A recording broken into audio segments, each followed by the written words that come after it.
weekend.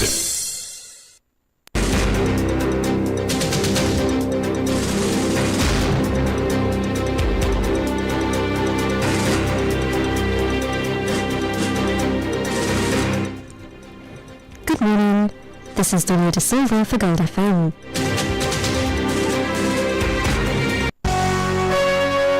The news headlines on Gold FM.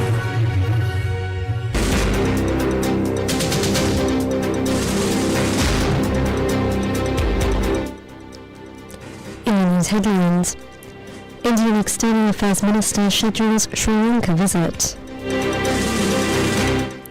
Rains to continue. World Bank approves $50 million digital transformation project. And news overseas, US seizes second oil tanker off Venezuela's coast.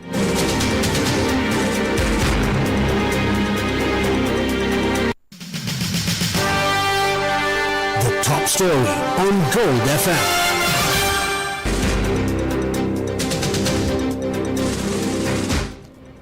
The National Building Research Institute extended Level 3 road landslide evacuation warnings for 8 divisional secretariat divisions until 4 p.m. today, following persistent heavy rainfall in the Central Highlands. The evacuation orders remain in effect for Madadumbara, Dolua, Ududumbara and Munipe in the Kandy district, and Malapana, Hangarankita, Nirvambahini and Maturata in the Nuarelia district. NBRI officials visited Rajapahinda Maratha yesterday to inspect a high-risk slope located above Mahamaya Girls College in Kandy. Additionally, Level 2 Amber and Level 1 Yellow warnings are active for the Badula, Kurunegala and Mathura districts. Meanwhile, the Department of Irrigation reports that 88 major and medium-scale reservoirs continue to spill. However, there is a slight improvement in water levels.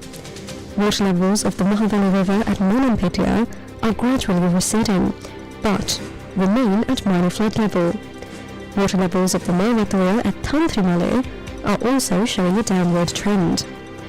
In the meantime, the Department of Meteorology predicts showers will persist in the eastern, Uva and central provinces, as well as the Polonnaruwa and Hambantota districts.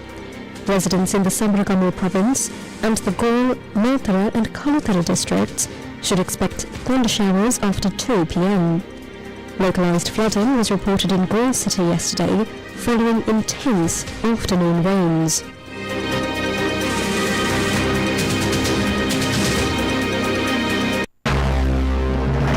This is the local news on Gold FM.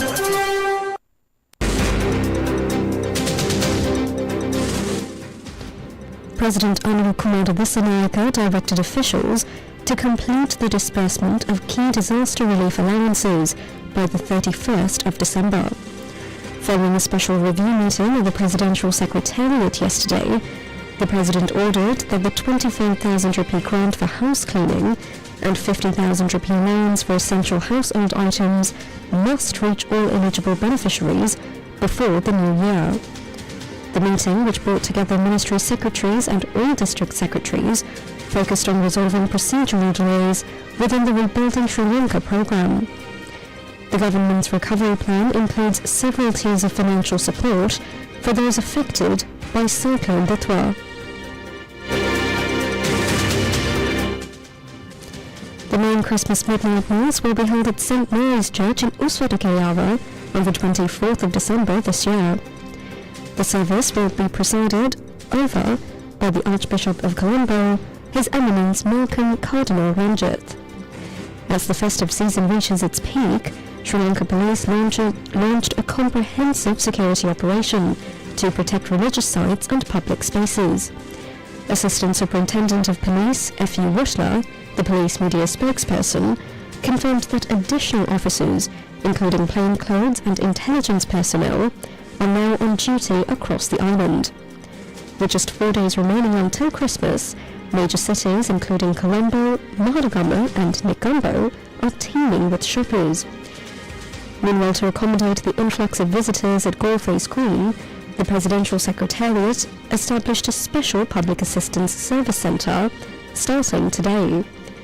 Operated jointly by the Tri-Forces and the police, the centre will provide emergency medical aid and on-site ambulance services, as well as public safety coordination and surveillance. A 24-hour hotline was introduced for immediate assistance. As such, the public can dial 071 859 4880 for assistance. The Ministry of Justice and National Integration released the draft of the Protection of the State from Terrorism Bill, intended to replace the long-standing Prevention of Terrorism Act. Justice Minister Harshni LANKA'S announced that the public has until the 28th of February next year to submit their observations and suggestions. The draft was prepared by a 17-member expert committee led by President's Counsel, Lindsay Arthakularatne. Under the proposal, terrorism is defined as acts intended to intimidate the public or compel the government or international organizations to act or refrain from acting in a specific manner. Notable offences include causing serious damage to public or private property, transport systems or infrastructure, threatening public health and safety, disrupting electronic or automated computer systems and websites within Sri Lanka cyberspace. And the bill also introduces specific procedural shifts. Despite the government's push for reform, representatives from several political parties expressed their views, raising questions about the scope of the new powers. Man Pharmaceuticals, the Indian company that produced the now-withdrawn ondansetron injection, formally contacted Sri Lankan health authorities regarding recent safety concerns. National Medicines Regulatory Authority Chairman Dr. Anand Vijayavikrama said the company sent a letter to the Ministry of Health and other relevant bodies requesting that the affected batches undergo testing at an internationally recognised lab. Speaking to Hero News, this is what Dr. Anand Vijayavikrama had to say, and in the interest of clarity, we left his remarks undubbed.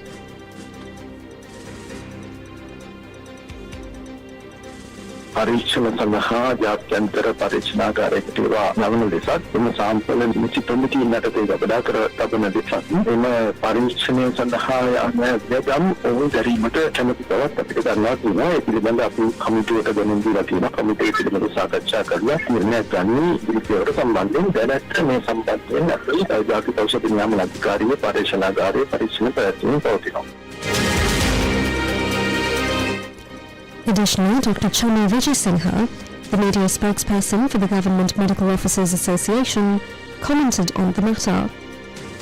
තාම මුද්‍රාව නොකැඩු ඔර්ගන්සෙන්ට්‍රෝන් ඖෂධ කුප්පියක් තුල තිබිලා තමයි මේ විස බීජ ආසාදනය තියෙනවා කියලා තහවුරු වෙන්නේ. ඒතකොට ඒ මත පදනම් වෙලා තමයි මේ දෙසැම්බර් 12 වෙනිදා හා 15 වෙනිදා නිකුත් කරන ලද චක්‍රලේඛ හරහා ඒ දැනුම් දීම හරහා ජාතික ඖෂධ නියාමන අධිකාරිය අදාළ ඖෂධය භාවිතයෙන් අත්හිටුවන්න තීරණ ගන්න. ඒ වගේම අපිට දැන් මේකට තොරතුරු ලැබිලා තියෙනවා දෙසැම්බර් මාසයේ පළවෙනි සතියේදී ජයවර්ධනපුර රෝහලේ. ඒ වගේ සිදුවීම් ගණනාවක් වෙලා තියෙනවා මේ ඖෂධය භාවිත කරපු රෝගී. එකම ඖෂධයක් සම්බන්ධයෙන් දිගින් දිගට පැමිණ ලැබෙනවා නම් අනිවාර්යයෙන් මේ සම්බන්ධයෙන් පරීක්ෂණයක් වෙන්න ඕනේ. ඒ ඖෂධය අත්හිටුවන්න. කොතනද මේකේ වැරද්ද තියෙන්නේ? කොතනද මේකේ ප්‍රමාදය තියෙන්නේ? කොතනද මේකේ අඩුපාඩු තියෙන්නේ කියන කාරණේ අපි විශ්වාස කරනවා ඉදිරියේදී සාකච්ඡාවට ලක් වෙන්න ඕනේ. මේ ආයතනය තමන්ගේ ඖෂධ අපනයනය කරන්නේ තුන්වෙනි ලෝකයේ මේ පහළ ආදායම් සහ මධ්‍යම ආදායම් ලැබෙන රටවල් වලට විතරයි. මේ ප්‍රශ්නගත ඔන්ඩන්සෙට්‍රෝන් ඖෂධය නිෂ්පාදනය කරලා තියෙන්නේ පහුගිය අගෝස්තු මාසේ 2025. ඒතකොට සැප්තැම්බර් මාසේ තමයි ලංකාවට එන්නේ. අපිට ප්‍රශ්නයක් තියෙනවා. ශ්‍රී ලංකාවේ මේ ඖෂධය එනකොට කිසිම තැනකදී මේසා විශාල හානියක් වෙනකම් කවුද මේ ගැන හොයලා බැලුවේ? මේ ඖෂධ එහෙම නැත්නම් මරණයද මේ රෝගීන් එකට එන්නත් කළා කියන්නේ. මේ ඖෂධ 10 මේ රටේ රෝගීන්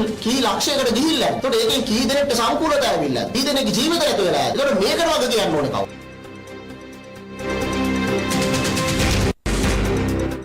Meanwhile, the National Freedom Front leader, Vinay Veerawansa, claims that health-related agreements signed between the Sri Lankan government and India remain highly questionable. He said this while speaking at a press conference in Colombo. In the interest of clarity, we have left his remarks undubbed. ඒ 76 වසරක පාලනය ඇතුළත කවදාකවත් ඒ ප්‍රමිතිය ඊට වඩා පල්ලෙහාට ගෙනාවේ නැහැ. නමුත් අවාසනාවට ඒ 76 වසරක සාපය දුරලන්න කියලා බලයට ආපු උදවි තමගේ මැතිවරණ ප්‍රකාශනයේ නොදුන් ප්‍රතිඥාවක් ඉන්දියාවට හොර රහසේ දීපු ප්‍රතිඥාවක් ඉටු කරමින් ඉතිහාසයේ පළවෙනි වතාවට අපිට බ්‍රිතාන්‍ය ප්‍රමිතියෙන් පහළ තියෙන ඉන්දියානු ෆාමකෝපියායක පිළිගත්තු රාජ්‍යයක් බවට පත් වුණා. ඉන්දියානු ෆාමකෝපියායක පිළිගත්තු රාජ්‍යයන් ලෝකේ ගොඩක් නැහැ, වැඩිම උනොත් 30යි 33යි තියෙන්නේ. තමගේ මානව සම්පත ඉහළම සම්පතක් හැටියට සලකන කිසිම රාජ්‍යයක් මේ ඉන්දියන් ෆාමකෝපියායක පිළි අරගෙන නැහැ. සමහර නම් තියෙන ඔන්නෝම අමුතු නම්. එතකොට දැන් මේ පුනරුදය කියලා කියන්නේ හරියට ඔයලා බැලුවොත් ඒ වගේ එකක් තමයි. මොකක් හරි රෝග වැළඳීමට සමත් යකෙක්ගේ නාමයක් තමයි මට පේන විදිහට පුනරුදය කියලා කියන්නේ. කොළඹ නගරාධිපතිනි බල්තසාර්ගේ නංගි බැඳපු මහත්තයාගේ සමාගමකින් තමයි මේ ඖෂධ ගෙනල්ලා තියෙන්නේ. ජාසිංහල අර සිංහලගේ සමාගමනුත් පිටිපස්සේ ඉන්න සමාගමනුත් මේ ජාවාරමේ නිරත වෙනවා. අපද්‍රව්‍ය සහිත ඖෂධ ආයතනගත ඒක නීතිගත කළේ කවුද? සාමාන්‍යයෙන් යම්කිසි ෆාමකෝපියා එකක් පිළිගන්නවා නම් ඒක විශේෂඥ මණ්ඩලයක් දාලා ඒ විශේෂඥ මණ්ඩලයෙන් දෙහිමක් කරලා ඒ වාර්තා නිර්දේශ අනුව ඒක කරන්නේ. අනුර කුමාරට ඒ විශේෂඥ දැනුම නැහැ. මෝඩි මහත්තයා ඇවිල්ලා කරටත දාගත්තයි කියලා චූන් වෙලා එහෙම ෆාමකෝපියා අස්සම් කරන්න බෑ. හින්ද ජයතිස්ස ඉන්නවා වගේ වගක් නැහැ. ජනාධිපති අනුර එනවා පාර්ලිමේන්තුවට ඇවිල්ලා ලොරි ටෝක් එකක් දීලා කටින් බතලා හිටෝල යනවා. ඉන්දියන් ෆාමකෝපියා එක පිළිගෙන අපේ මිනිස්සු ලෙඩ්ඩු ටික මරා දමන්න ලයිසන් එකක් අනුර කුමාරගේ ආණ්ඩුවට මේ රටේ ජනතාව දීලා නැහැ. ඒ ගෙවල් ඇතුලේ හදන බෙහෙත් වල අපද්‍රව්‍ය තියෙන බව ලෝකෙම දන්නවා. කබලෙන් කබලට වෙච්ච මිනිස්සුව ලිපට ගන්න හදන්නේ. The World Bank approved a $50 million project to support Sri Lanka's digital transformation. The initiative aims to modernize government services, making them more accessible and responsive to the needs of citizens and businesses. It will fund a range of digital solutions, including an online citizen service portal, a secure system for sharing data across government agencies, a digital locker for storing documents, and a scalable government cloud platform.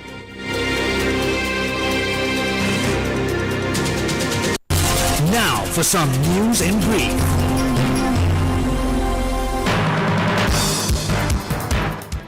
Indian External Affairs Minister Dr. S. Jaishankar is scheduled to visit Sri Lanka sometime next week.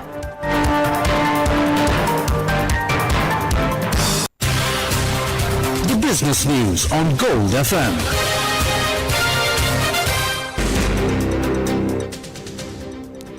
Sri Lanka cleared a major hurdle in its debt restructuring program as the official creditor committee formally approved the plan for Sri Lankan Airlines foreign debt. Treasury Secretary Dr. Harshna Suryaparam confirmed that the committee, co-chaired by India, Japan and France, gave the green light for the settlement of $170 million in government-guaranteed bonds. The move removes the final legal barrier, allowing the state to settle the national carrier's liabilities and move closer to exiting sovereign default.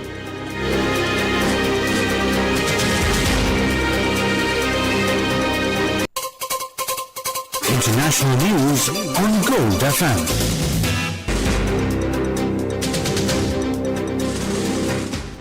The United States seized a second oil tanker off the Venezuelan coast, marking a significant escalation in the standoff between Washington and the Caracas. It comes just days after US President Donald Trump vowed to blockade sanctioned vessels. The ship had only just cleared Venezuelan waters when it was intercepted. In a high-stakes operation, a specialized US Coast Guard tactical team boarded the vessel in international territory, taking full control of its cargo. It is the second such seizure this month and follows a direct order from the White House to choke off Venezuela's primary source of revenue. The Venezuelan government says it is now taking its case to the UN Security Council, accusing the US of piracy on the high seas. Entertainment news on Gold FM. James Cameron's Avatar: Fire and Ash ignited the global box office this weekend, although critical reception remains cooler than its predecessors.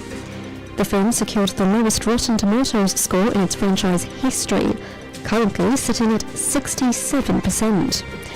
Despite the mixed reviews, audience sentiment on IMDb remains strong, marginally outperforming the second installment. The film earned $36 million in North America on Friday alone.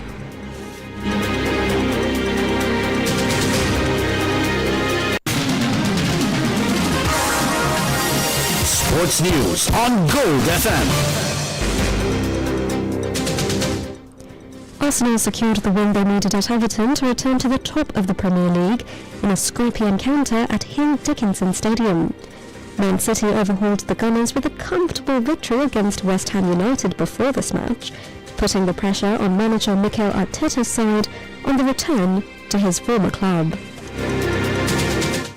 That's it for now. This is Delia De Silva for Gold FM. Thank you, and have a lovely day ahead.